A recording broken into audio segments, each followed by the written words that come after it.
É, hoje tem um bocado de coisa para a gente conversar. Olá, seja bem-vindo. Aqui nós estudamos a Bíblia e esse aqui é aquele nosso quadro que está ficando cada vez mais frequente, né? Pergunte aqui. Como eu costumo brincar, vai que eu sei responder. Então, tá aparecendo bastante coisa interessante aqui, né? E antes de entrar nas perguntas, muito obrigado a você que está participando do canal, vocês que estão comentando. Eu estou muito feliz com os comentários que eu estou vendo aqui. Eu estou vendo expressões de alegria, de gente que está lendo a Bíblia, que passou a ler a Bíblia, ou que voltou a ler a Bíblia, ou que intensificou seus estudos. Gente me perguntando recomendação de Bíblia, de estudo, de material para estudar. Está muito bom. E as perguntas, então? Essas, assim, olha, tão maravilhosas. Quando eu penso nos anos que eu dei aula, presencial, né? E eu olho agora as perguntas que estão vindo, é tão interessante. Claro, algumas se repetem, né? Mas agora eu tenho acesso, e vocês têm acesso também, né? A muito mais coisa, então vem tanta pergunta interessante e isso está me fazendo estudar mais ainda. Isso é ótimo. Então, obrigado a vocês pelas perguntas de altíssimo nível que vocês estão colocando aqui no canal. E algumas eu consigo responder no próprio comentário e algumas elas pedem um tempo aqui na nossa série especial Pergunte Aqui. Então vamos hoje, mais uma vez aqui, a uma sequência de perguntas, e algumas perguntas são um pouquinho mais extensas, e eu vou apresentar a vocês o que eu andei estudando para poder responder a isso. Mais uma vez eu agradeço pela confiança em que vocês que perguntam permitem que eu faça a pesquisa e aponte para vocês, na Bíblia, a direção dessas respostas, porque afinal o nosso canal aqui é de estudar a Bíblia, né? Então não dá para eu ficar dando resposta porque eu acho, opinião, eu tenho que apontar para a palavra de Deus. Primeira coisa que me foi pedido para tratar foi do assunto pornografia e masturbação na adolescência. Então eu quero apresentar alguns conceitos para você, alguns conceitos bíblicos e alguns fatos do mundo contemporâneo que podem lhe ajudar a pensar nisso e pensar soluções também, né? Primeiro, a gente tem a questão dos pecados ligados ao sexo. Lá em Mateus 5,28, Jesus falou que o homem que olha para uma mulher com uma intenção impura, ele no seu coração já cometeu o pecado de adultério. Então a gente sabe que aqui nisso, na pornografia, tem o quê? Pecado. Não dá para fugir disso, tá? É inegável, é pecado, sim. A Bíblia aponta isso claramente, né? Um pouquinho mais adiante ali, em Mateus 5,32, o Senhor Jesus fala, inclusive, que é um motivo para separação do casal, a porneia. E porneia eram todas as práticas sexuais ilícitas. Daí dessa palavra porneia veio pornografia. Pense que nessa época aqui, em que foi escrita a Bíblia, o material pornográfico era caro e raro, escrita era muito caro, qualquer forma de arte, desenho, pintura, escultura, muito caro. Então, as expressões eram mais conversas vãs e o olhar indecente, né? Só que aí o mundo avançou nos meios de produção e assim como a gente hoje consegue ter produção de Bíblia e até Bíblia online, a pornografia também se distribuiu de forma bastante intensa.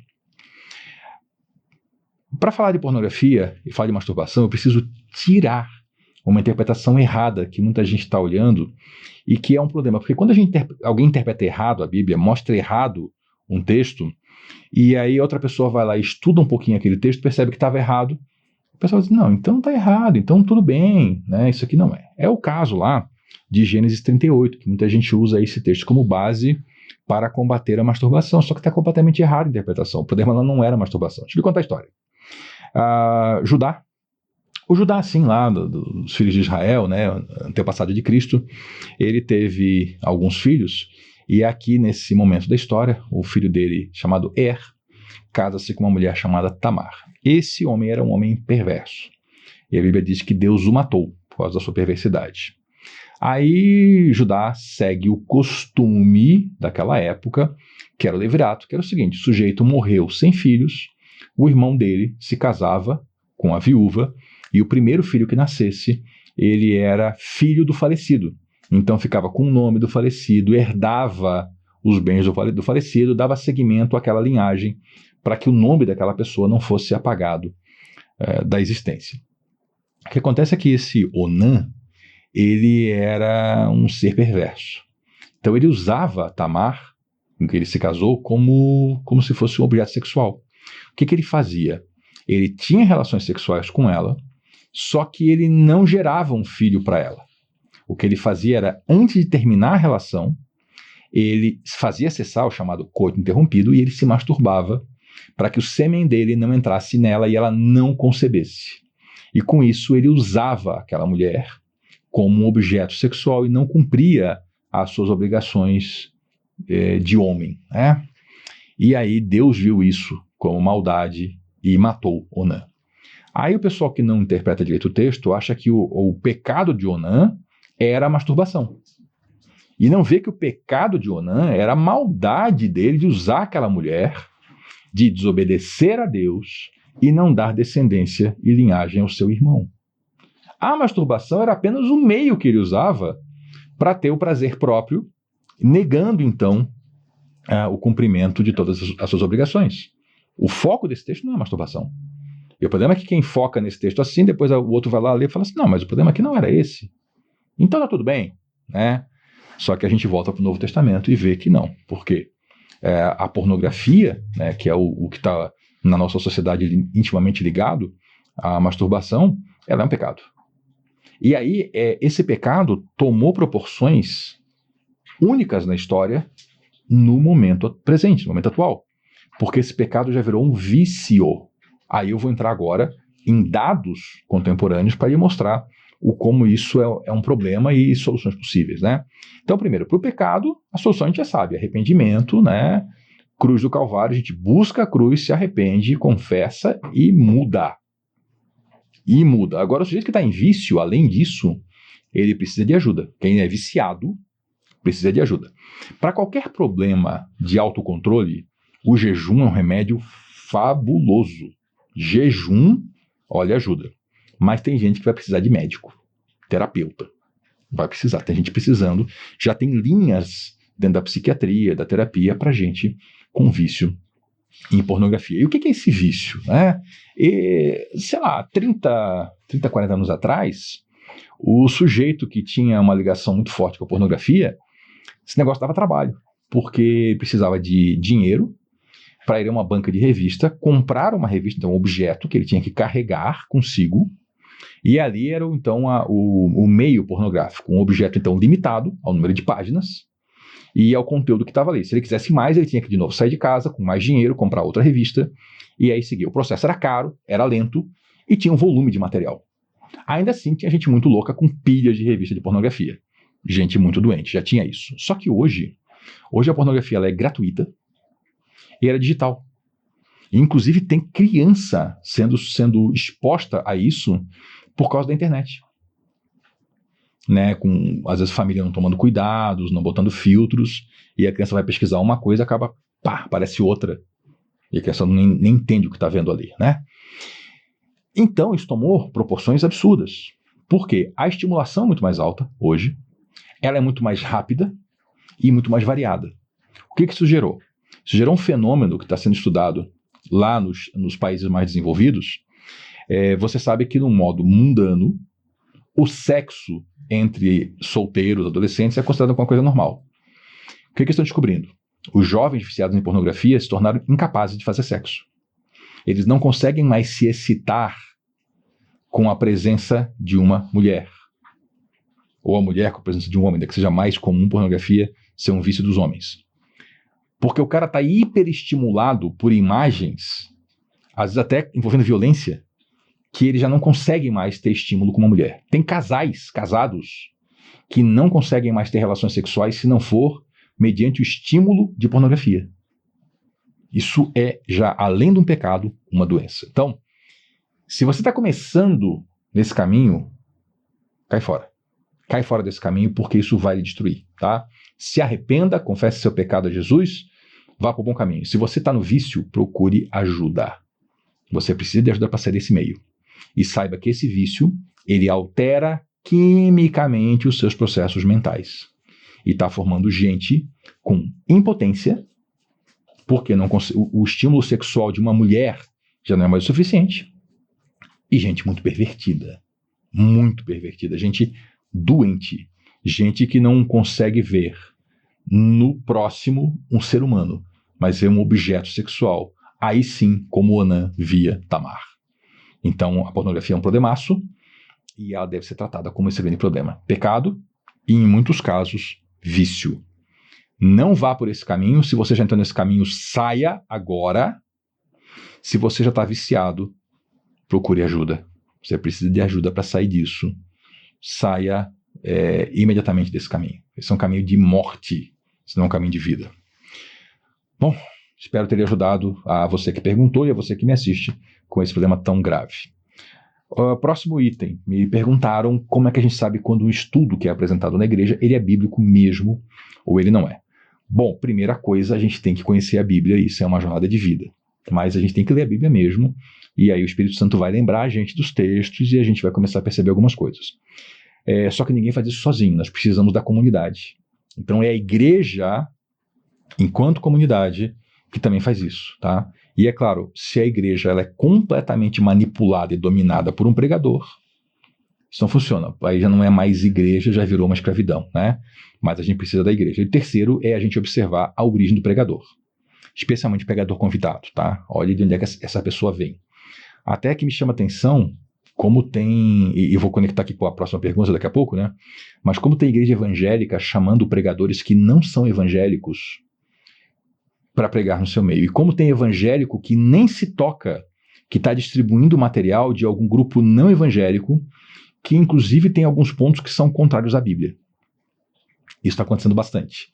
É falta de apurar o discernimento mesmo, né? Então, para saber se é uma pregação bíblica é isso, é conhecer a Bíblia, conhecer como comunidade, a comunidade fazer isso junto, porque às vezes uma coisa que eu não sei, o outro sei, e a gente percebe isso juntos, né? E a gente avalia isso juntos, e observar também quem que você está ouvindo, especialmente internet, né? Não é rotular a pessoa da igreja que ela vem, mas você tem que saber se o pregador que você está ouvindo, ele é evangélico ou não.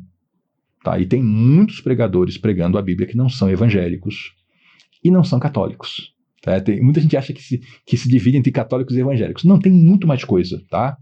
E eu quero lhe ajudar agora com a próxima pergunta, né? O que é um evangélico? Bom, eu vou lhe falar do primeiro evangélico, que foi o ex-padre católico Martin Lutero, na Alemanha. Foi ele que começou a Reforma Protestante, e a Reforma Protestante caminhando, ela surgiu com 5 frases que definiam o que é ser igreja evangélica. E eram frases em latim, né, a língua clássica da época. E a primeira é sola scriptura, somente a escritura. Isso quer dizer que somente a Bíblia é a nossa regra de fé e prática. Tá? Então já diferenciou do mundo católico, que tem, além da Bíblia, a tradição da Igreja Católica e os editos do Papa. Então, esse foi um ponto, sola scriptura. Do sola scriptura vieram os outros. Solus Christus, somente Cristo é o nosso Salvador. Aqui, novamente, né, em contraposição ao pensamento católico, que considera que Maria também é salvadora, que ela é corredentora. Mas eu não quero falar de católico não, estou só aqui fazendo o histórico lá da Reforma, para poder apontar hoje o que é pessoas que não são evangélicas, né? Aí o sola gratia, que é somente a graça, ou seja, só é por graça de Deus que nós somos salvos, não é por esforço nosso. E sola fide, somente a fé, é só a fé em Jesus Cristo que faz essa conexão para a gente ter a salvação, e só lhe deu glória. Glória somente a Deus, não se glorifica pessoas, santos do passado, mais ninguém. E, bom, isso foi aquele momento da Reforma Protestante, né? Aí vem, e aí surgem outros grupos evangélicos. Então tem primeiro a Igreja Luterana, depois vem o movimento lá na Suíça, e aí esse movimento vira o movimento calvinista, presbiteriano, e aí vem o movimento metodista, vem o movimento batista, mas todo mundo está concordando com esses aqui, principalmente com sola scriptura, né? E daqui vem o resto. E esses movimentos vêm acontecendo, e aí quando chega nos Estados Unidos, ali eu acho que é século XVIII, XIX, começa a surgir muitos movimentos querendo marcar data para a volta de Cristo. E desses movimentos surge um monte de coisa que vem, uma parte pequena vem para o Brasil, e muita coisa está lá ainda, de movimentos que já não tem mais o sola scriptura. Veja que eles não são católicos, eles surgem de dentro do movimento evangélico, mas eles já rejeitam o sola scriptura, não é mais somente a escritura. Eu vou citar alguns aqui que são bastante proeminentes no Brasil, para que você saiba. Então a gente tem, por exemplo, os Mormons. Os Mormons, eles não usam só a Bíblia. Eles têm no mesmo nível, para eles, né, o livro de Mórmon, um outro documento chamado Pérola de Grande Valor, e uma série de escritos que, para nós que somos evangélicos e cremos no sola scriptura, aqueles escritos são incompatíveis com a Bíblia. Então veja que ser evangélico não é ter só a Bíblia como livro, é só a Bíblia como regra de fé e prática. Nós temos, por exemplo, livros muito bons sobre fé cristã, sobre desenvolvimento, mas eles não estão no nível da Bíblia. Nunca. Eles estão abaixo. A Bíblia é a última palavra. É a Bíblia que julga esses livros. Para os mormons, não. Eles têm esses livros todos no mesmo nível. Outro exemplo, né? Testemunhos de Jeová. Eles, ainda que adotem um livro chamado de Bíblia, se você comparar o conteúdo daquele com uma Bíblia evangélica ou católica, você vai ver que tem diferenças significativas. Eles mudaram alguns textos, eles falam que são traduções corretas, né? Mas quando a gente vai ver estudos de linguistas, de tradutores, eles falam, não, ali não é mais uma tradução, ali já é uma modificação do texto, né? Eles dizem que não, mas o fato é que todo mundo que mexe com tradução diz assim, ó, não é tradução possível. Então já é um outro documento, né? Tanto que eles dizem que Jesus, na verdade, não é Deus, né? Jesus é o arcanjo Miguel, Jesus e o Pai não são um, então já não são evangélicos também. E a gente tem os adventistas, né? Um grupo bem forte no Brasil, que eles têm todos os escritos de Ellen White, também em patamar de igualdade com a Bíblia, e aí tem todo um processo que já foi marcado data para a volta de Jesus, e aí eles têm outros conteúdos que não são bíblicos, mas que eles creem como verdade da fé, e aí isso também torna incompatível com o sola scriptura, né? Então, um evangélico é alguém que, sendo religioso, segue esses solas, ainda que não seja expressamente dito. Às vezes a pessoa nem sabe, mas ela vive isso aqui, né? E aí a gente tem um outro grupo muito heterogêneo, muito difícil de falar sobre esse grupo, mas nós temos aí os neopentecostais. Diferenciados dos pentecostais, tá? Os pentecostais são evangélicos. Eles têm uma ênfase nos dons do Espírito Santo, um movimento que surgiu lá no começo do século XX, expandiu pelo mundo todo, fortíssimo, mas ainda que hajam discordâncias de interpretação, é em cima da Bíblia. É discordância de interpretação da Bíblia. E os pentecostais são sola scriptura também, né? São somente a escritura. Eles não aceitam outro livro como regra de fé e prática. Então, os pentecostais e os, vamos chamar assim, os protestantes tradicionais têm isso em comum.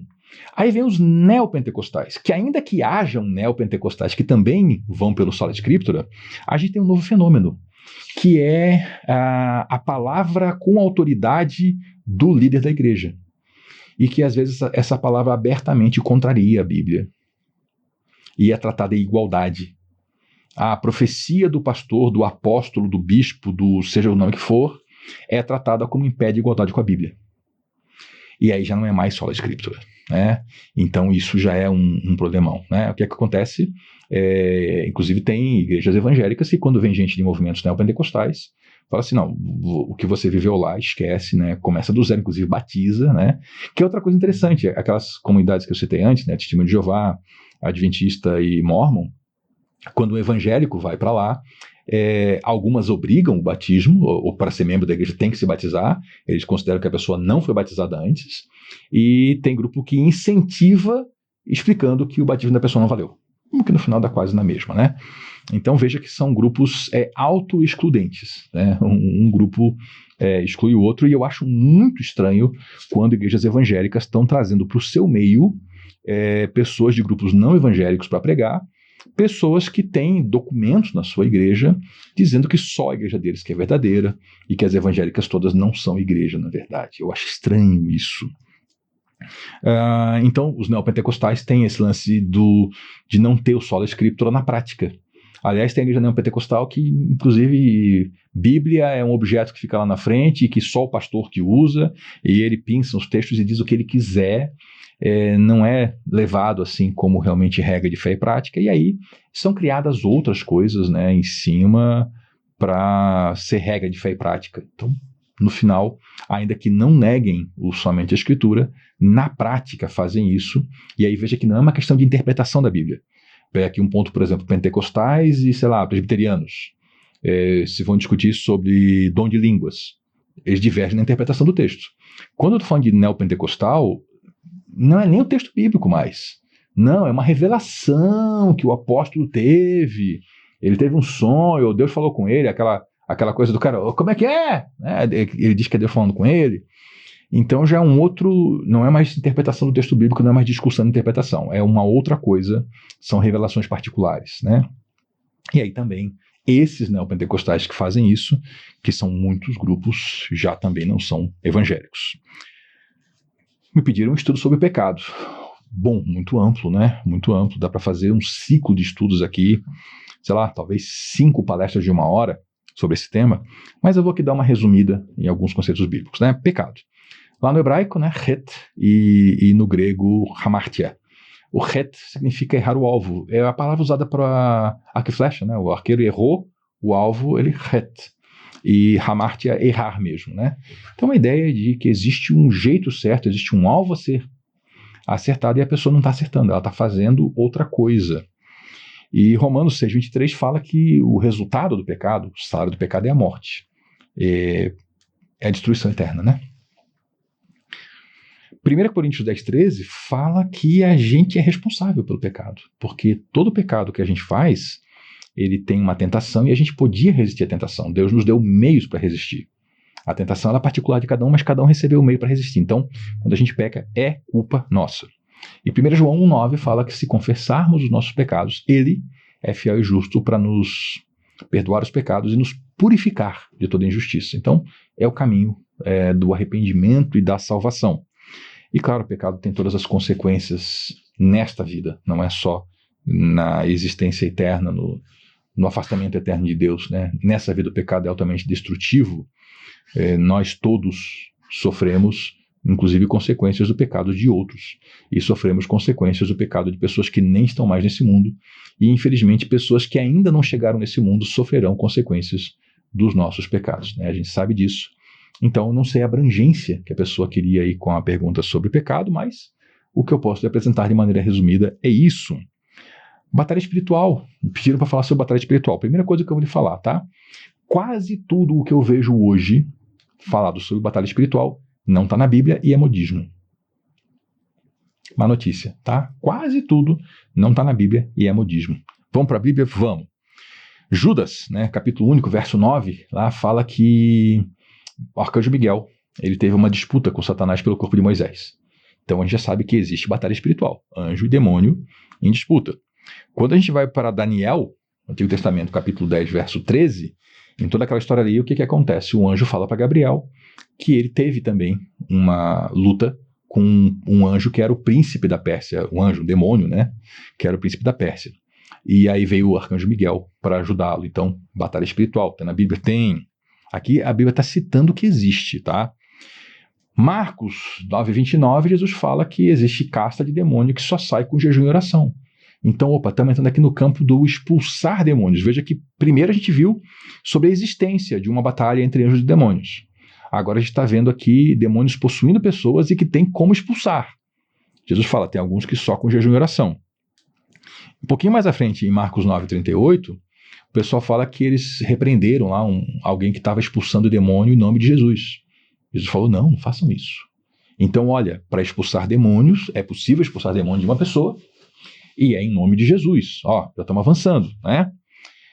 Atos 19,13 mostra a história lá de uns homens, filhos de um certo Seva, que iam expulsar um demônio e disseram assim, em nome de Jesus, a quem Paulo prega, sai dele. O demônio falou assim, Jesus eu conheço, Paulo eu sei quem é, e vocês quem são? E moeu o pessoal de pancada, a ponto que eles saíram pelado, rasgou a roupa do pessoal, foi notório na cidade. Então, a gente já sabe que existe demônio, existe uma batalha espiritual, pessoas podem ser possuídas, pessoas podem ser libertas do demônio, é em nome de Jesus, mas não dá para fazer isso levianamente, né? Tem que ter comunhão com Jesus. Atos 16:18, tinha a história da menininha endemoniada que andava atrás de Paulo, né? Esses homens são servos do Deus Altíssimo. Ela encheu o saco de Paulo, Paulo deu uma palavra de repreensão, em nome de Jesus, sai dela, o demônio saiu. E não tem muito mais do que isso na Bíblia, tá? O resto é fantasia do pessoal. Então, o que a gente sabe? Existe possessão demoníaca, tem uma casta que só sai com jejum e oração, e o método para expulsar um demônio é, em nome de Jesus, sai. Não tem entrevista com demônio, bate-papo, objeto, rito, é isso. Jejum e oração, em nome de Jesus sai. Tem o pessoal dizendo, você tem que ler o livro tal, porque a Bíblia não é suficiente? Porque regra de fé e prática, lembra do Sola Scriptura? É a Bíblia. Então não dá para aceitar que para fé e prática tem que ter um outro conteúdo, porque aí a pessoa já está rasgando o Sola Scriptura e está dizendo que tem um outro livro que é a palavra de Deus autorizada, que não é a Bíblia. Então, talvez para decepção de algumas pessoas, digo aqui para você que boa parte, quase tudo que eu vejo por aí hoje de assunto de batalha espiritual não está na Bíblia. E infelizmente tem coisas que são chamadas de possessão demoníaca, que é farsa. Tá? Tem isso, tem farsa. Tem sim doença. Tem um pessoal aí muito doido que tudo que é doença eles falam que é demônio. Encontrei um sujeito, inclusive, que ele disse para mim que todas as doenças eram demônio. Eu falei, olha, mas Jesus, quando encontrou a sogra de Pedro com febre, ele não falou para demônio sair, ele repreendeu a febre. O sujeito me falou assim, não está escrito ali na Bíblia, mas tinha um demônio. Eu falei, aí não dá, irmão, aí não dá para conversar, porque você já quer escrever a Bíblia, você não quer mais ler a Bíblia. Aí o sujeito se assustou, né? Mas não dá para vir com essa. Se a Bíblia fala que é doença, é doença. Então tem gente com doença sendo tratado como questão demoníaca. Não é. Tem até doença mental sendo tratada como questão demoníaca. E tem questão demoníaca sendo tratada como doença mental, né? Jejum e oração é a chave para isso. Bom, eu comentei brevemente num outro pergunte aqui o problema de normas de igreja. Era o caso ali de uma pessoa que foi proibida de participar da ceia porque viram ela, não lembro agora se era com batom ou se era com brinco. Era uma mulher, tá? Tem que avisar, né? E aí eu expliquei sobre a questão de normas de igreja e interpretação errada da Bíblia. E uma pessoa pediu, você pode explorar um pouquinho mais disso, citar os textos, né, e falar um pouquinho mais, e até me pontuou algumas coisas. Então vamos lá. 1 Coríntios 11 é o texto que fala o seguinte. Paulo fala, ele está orientando a conduta do pessoal na igreja. Então ele fala assim, olha, presta atenção, Paulo está falando para os coríntios, os irmãos de Coríntio, na Grécia. Cultura greco-romana. Paulo era judeu. Como é que era para o judeu? Judeu, até hoje inclusive, né? Judeu vai orar. O que o homem judeu faz? Cobre a cabeça. O homem judeu, quando ora, cobre a cabeça. Paulo disse ao pessoal em Corinto, 1 Coríntios 11, vocês não sabem que é natural que o homem tenha o cabelo curto e que descubra a cabeça quando vai orar e profetizar? O que é isso natural? Natural dentro daquela cultura. Esse é o natural. Porque o próprio Paulo que falava isso, enquanto judeu, ele se acostumou a vida inteira, quando orava, cobrir a cabeça. E ele fala para o pessoal, você não sabe que é natural o homem descobrir a cabeça quando vai orar? Paulo estava tratando de um problema de conflito cultural lá em Corinto. E fala da mesma forma, é natural que a mulher cubra a cabeça quando ora. A mulher judia fazia o contrário. E ele fala para o homem de Corinto que é natural ter o cabelo curto, mas era muito comum entre os homens judeus o cabelo longo. Então o que é isso? Cultura. Paulo está tratando assim, na cultura de vocês sabem como é que funciona. Façam aquilo que é o natural. Porque tinha um problemão lá, que a gente vai chegar quando estudar Corinto, né? É que por causa do grande templo de Vênus, a prostituição era um problema seríssimo. Havia muitas prostitutas e ligadas ao templo. A prostituição era um serviço do templo. E qual era a marca da prostituta? Raspava a cabeça. Por isso que Paulo fala, se a mulher vai cortar o cabelo, raspa de uma vez. Porque qual era o problema? Mulheres prostitutas se convertiam e vinham para a igreja. Agora imagina, coitada, ela foi desde a infância prostituída. Ela não conhecia outra vida que não fosse raspar a cabeça. Sempre raspou. Se convertia e continuava raspando. E aí o sujeito abordava ela, achando que era mulher de programa. Paulo falou, não, a mulher deixa o cabelo crescer. O homem corta o cabelo. Ele está falando para aquela cultura. Tá? Então essa é uma questão cultural. Ele está corrigindo eles naquela cultura. Tanto que aquela cultura, esses hábitos eram contrários ao povo de Israel. E aí o pessoal pega isso e tenta fazer lei para hoje. Aí dá uma confusão. Dá uma confusão tremenda. Tem igreja, inclusive, que é literal, né? A mulher tem que botar o véu quando entra na igreja. E aí tem igreja que quer fazer um meio termo. Não, a mulher não tem que usar véu, mas tem que deixar o cabelo. Peraí, se Paulo falou que é véu e cabelo, meu irmão, então eu sou mais o pessoal lá que levou literalmente e obriga até o véu. Tá vendo o pessoal, aí eles querem pegar um pedaço, aí eles falam que o véu era cultural, mas o cabelo não era. Não, gente, é tudo cultural, tá? Outro dia veio até uma pessoa me criticar severamente aqui, fazer suas loucuras, porque eu tô aqui de chapéu, né? Ah, você está profetizando de chapéu, né? Claro que ele falou profetizando no sentido de entregando a palavra de Deus. Tô. Eu não sou cidadão de Corinto para ter esse problema. Esse problema é lá em Corinto. Né? Também não sou judeu para ter que cobrir a cabeça quando eu falo da palavra de Deus. Agora, eu sigo os costumes do meu povo. Sabe? O meu povo, a tradição de onde eu venho, tá? Meu avô, quando entrava na igreja, sabe o que ele fazia? Isso aqui, ó. Tá? Isso aqui. Meu pai, quando era criança, que ainda se usava chapéu, né? Entrava na igreja, tirava o chapéu. Costume cultural. Eu, dentro da minha tradição, que eu venho, não consigo orar com o chapéu na cabeça. É regra? É lei? Não. É uma tradição cultural. Agora, eu estou aqui no meu estúdio, tá? Para quem acha que eu estou dentro de algum ambiente que vocês veem aqui, eu estou num estúdio. Isso aqui é meu estúdio. Eu estou dentro de uma sala. Atrás de mim tem uma tela azul, que depois eu projeto uma imagem para você ver, ficar um lugar bem bonito. Eu não estou dentro de uma igreja. Eu não estou dentro de uma celebração. Eu estou dentro do meu estúdio. Então, eu estou com meu chapéu como eu gosto. Eu gosto de andar na rua de chapéu, eu gosto de ir no dia a dia. Só que se eu entro, por exemplo, na casa de alguém, eu tiro o chapéu. Se eu vou fazer uma refeição, entro no restaurante, eu tiro meu chapéu. Se eu entro numa igreja, eu tiro o chapéu. Eu não entro na igreja onde eu sou membro de chapéu. Hábito cultural, não é lei. Aí o pessoal quer pegar a 1 Coríntios 11 e fazer uma lei, mas faz pela metade. Não, aí. Tá, o pessoal lá que da igreja do véu até que tenta fazer inteiro, né? Mas aí o pessoal vê assim: não, o homem tem que cortar o cabelo, tá, e por que a mulher tá sem véu? Não, porque o véu era cultural. Não, mas é o mesmo texto. Tá vendo? É tentar forçar a barra, escolher, pensar o que quer cumprir. Gente, vamos entender. Hábito cultural, tá? Sobre joias e roupas. 1 Timóteo 2, 9 e 10, né? Paulo fala para Timóteo: olha, as mulheres, elas não andem com tranças, com ouro, com joias, né? Com roupas caras, mas vistam-se de boas obras, de boa conduta. E aí o pessoal achou que Paulo estava proibindo a mulher de se adornar de alguma maneira. Paulo está fazendo um contraste de uma cultura onde o que importava era a aparência. Aliás, hoje está fortíssimo isso, né? Então o conselho vale para hoje? Vale, né? Não como uma lei, porque não era isso que Paulo estava fazendo. Paulo não estava escrevendo uma nova lei. Tem um pessoal que não entende a Bíblia e acha que, assim, teve a lei de Moisés, agora tem a lei de Paulo, né? Não, não tem lei de Paulo. Agora Paulo está dizendo o seguinte: o que faz uma pessoa ficar bonita não é adorno, é fazer o bem, é viver uma vida decente. Então é proibido a mulher se cuidar? É proibido a mulher usar uma joia, uma maquiagem, fazer uma trança no cabelo? Não. Paulo está fazendo um contraste.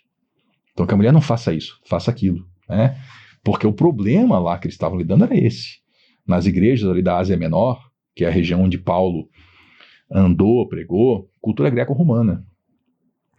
Muito problema com relação à conduta dos homens e das mulheres. Os problemas de conduta de homem eram inúmeros, né? Promiscuidade sexual, violência, por aí vai. E das mulheres, muito ligado também a problemas de conduta sexual, mas muito ligados aí à vaidade, à ostentação, né? Isso não é legal. Então é isso que Paulo estava dizendo. Aí a pessoa vem e quer botar isso como uma regra. Agora, você não toma uma coisa? Como a galera que gosta de fazer essas leis de igreja, isso pega pesado em cima da mulher? Já notou isso? Detalhezinho, já notou? Isso não pega pesado em cima do homem. Porque vamos lá, gente. Que trabalho que dá para um homem cortar o cabelo? Olha aqui para mim, tá? Eu tô assim porque eu gosto, tá? Isso aqui não é lei, não é regra. Eu gosto de me vestir assim, tá? Que trabalho que dá para um homem cortar o cabelo, tá? Quem me conhece há tempo já sabe, eu tinha cabelo comprido, barba aqui, né? Dava muito mais trabalho ter cabelo comprido e barba comprida e um monte de brinco, né? Porque assim, eu sou chato, então higiene, né? Limpar a orelha, aquela coisa toda, limpar os brincos. É muito mais prático ter o cabelo curto. Agora para mulher, aí começa. Não, não pode cortar o cabelo. Não, tem que usar o véu. Não, não pode a joia. Não, não pode a maquiagem. Aí pegam lá Deuteronômio 22:5, lei de Moisés. Estão tentando aplicar a lei de Moisés. Curioso é que o homem que impõe isso sobre a mulher, ele não cumpre as coisas da lei de Moisés, né? Ele não se circuncida. Aí não, né? Cortar o negócio não, mas obrigar a mulher com um monte de coisa, sim. É a história do saião, né? A saia comprida. Porque o homem não pode se vestir como mulher, nem mulher como homem. Já falei em outro vídeo, gente. Saia, calça de mulher, não dá para me usar. Vocês sabem que não dá, gente. Não dá. E a mulher não fica se parecendo com o homem porque está usando uma calça. Então o pessoal pega a lei, que lei não é para a igreja, já vimos isso extensamente em Gálatas, e quer aplicar isso. Tá vendo que sempre em cima da mulher? Né? Então, será que não está escondendo aí um outro problema, essa história toda? Sempre a pancada em cima da mulher, né?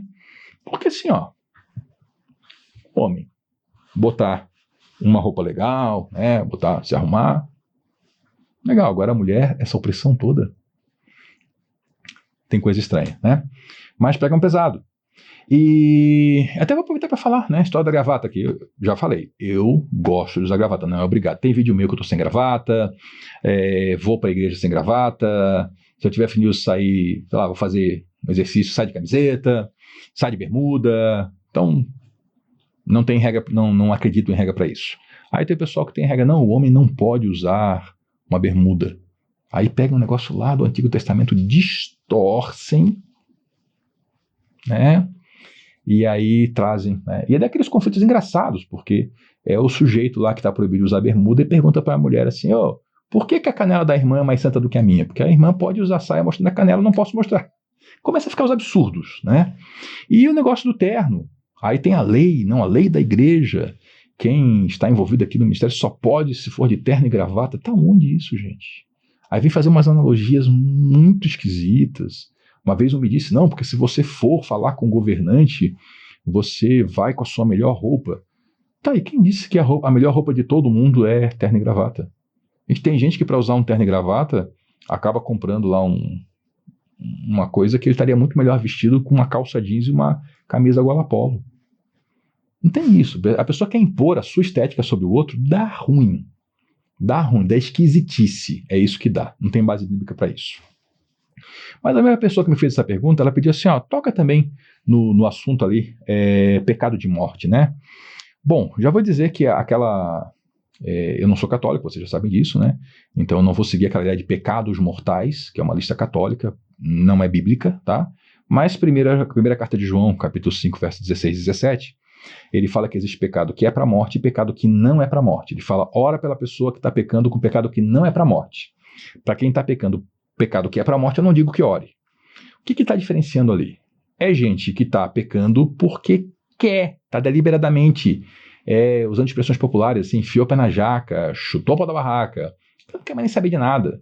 Então ele está pecando porque ele quer abandonar Cristo, ou ele nem quer Cristo, ele quer o mundão mesmo. Isso é o pecado que é para a morte, ele quer ir para a morte. Ele pode não querer o resultado final, mas ele quer essa caminhada. E tem um outro que está escorregando na casca de banana. Quer andar com Cristo, mas está fazendo besteira. Ore por esse. Então, essa é a diferença de pecado que é para a morte e pecado que não é para a morte.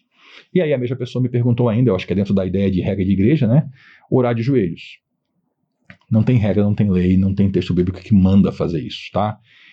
O pessoal que tem a mentalidade bem tacanha, eles pegam um fato na Bíblia e querem transformar em regra.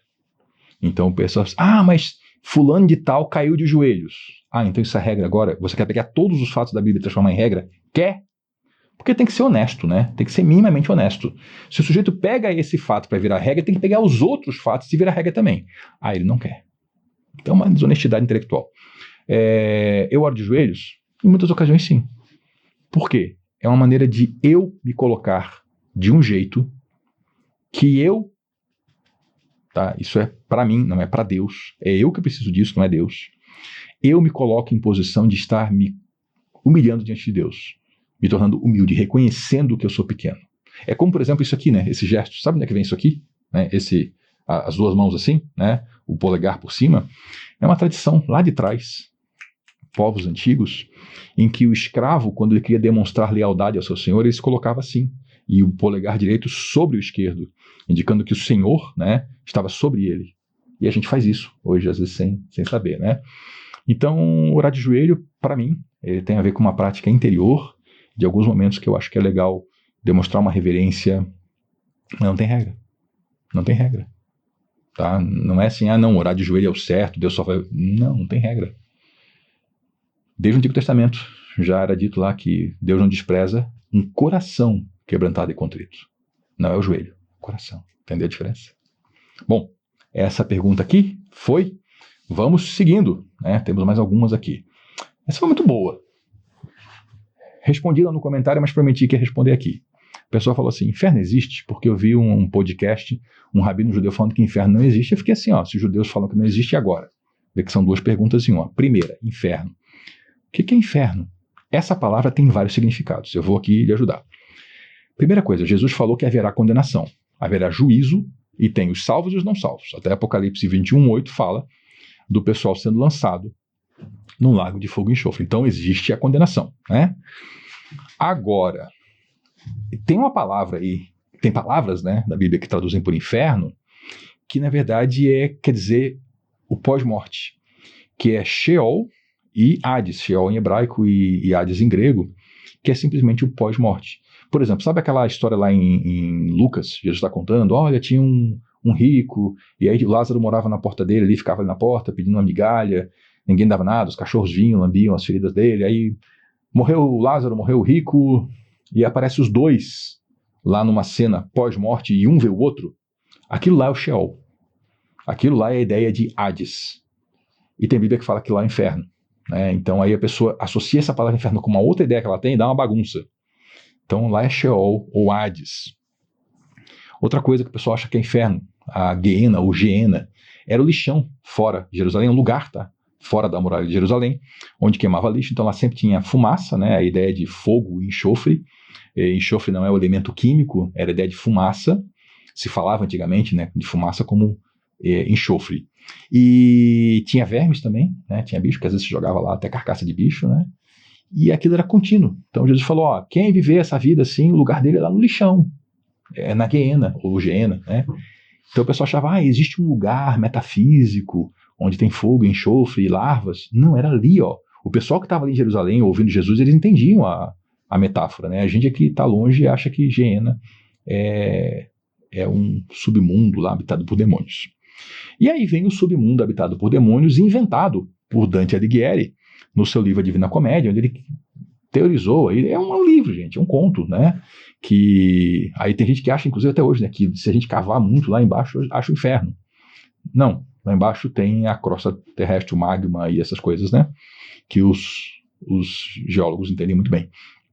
E Dante inventou, né, essa história toda, vários níveis de inferno, profundidade, torturas, e os demônios dominando o inferno. Enquanto a Bíblia fala que os demônios não estão lá, estão aqui, neste mundo, dominando este mundo, ainda que existam demônios acorrentados, presos para o julgamento final.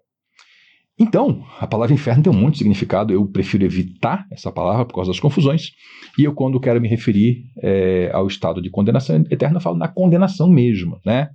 Então, inferno enquanto condenação existe? Existe. O inferno de Dante existe? Não. É um livro, esse dos subníveis lá e demônios habitando, né? Isso não existe. E aí vem essa conversa sobre o rabino. Bom, algumas coisas que eu quero falar sobre o rabino. Os rabinos, eles são os sucessores dos fariseus lá da época de Cristo, tá? Eles rejeitaram e rejeitam Jesus Cristo. Então, quem rejeita o filho, rejeitou o pai também. E o temor do Senhor é o princípio da sabedoria. Então eles estão tendo sabedoria conforme o mundo e não conforme o pai, porque rejeitaram o filho. Os fariseus escreveram um livro chamado Talmud, o conjunto dos ensinos, que os rabinos de hoje dizem que é igual ao no Antigo Testamento, tipo, é Bíblia também. Só que é só o ensino dos fariseus. Tanto que tem um grupo de judeus que não aceitou o Talmud, são os judeus caraítas. Eles não aceitam o rabinato, eles não aceitam o Talmud, eles falam, não, Bíblia, para eles, é o Antigo Testamento, né? Então veja que tem questões aí interessantes a ser visto, né?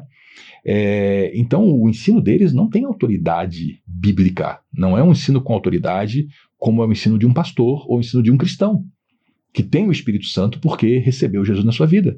Rejeitaram Jesus, esse ensino não é um ensino autoritativo para a igreja. Agora, eu aproveito coisas do judaísmo? Aproveito. Quem está no canal há tempo aqui já viu alguns vídeos, sabe. Eu tenho material, já passou pela minha mão muito livro de judeus, de rabinos, especialmente quando eles contam história de Israel, é muito interessante, e quando eles apontam referências cruzadas do Antigo Testamento. Olha, você pega esse caso aqui, você interpreta pegando aqui a lei aqui, aí eu vou lá e confiro. Então eles mostram, apontam, eu vou lá e confiro. Aí conferindo tá ok, beleza, a gente segue, tá? Agora é isso, você não pode levar o ensino dos rabinos como se fosse o ensino com mais autoridade do que o ensino da igreja. Lembre, eles rejeitaram o Messias. Então esse ensino não tem autoridade. Eu não vi esse podcast, não sei quem é esse rabino, mas nenhum ensino religioso que não seja cristão tem autoridade. Para mim, o ensino de um rabino, ele não é autoridade como o ensino pastoral. E eu quero que você entenda isso, tá? Os rabinos, eles são o prosseguimento do grupo dos fariseus. Então, por isso, não tem essa autoridade, ok? Passado ao assunto do inferno, vamos ao assunto da cruz. Um amigo me perguntou, e também uma pessoa do canal comentou, discordando de mim, quando no estudo dos Gálatas, da carta aos Gálatas, eu comentei que antigamente a gente chegava num lugar e via assim, as cruzes, né, nas torres de igreja, e que hoje a gente vê outdoor com a cara do suposto apóstolo. Né? Ele falou, não, eu discordo de você na parte da cruz, porque cruz não é maldição? Me perguntou. Não.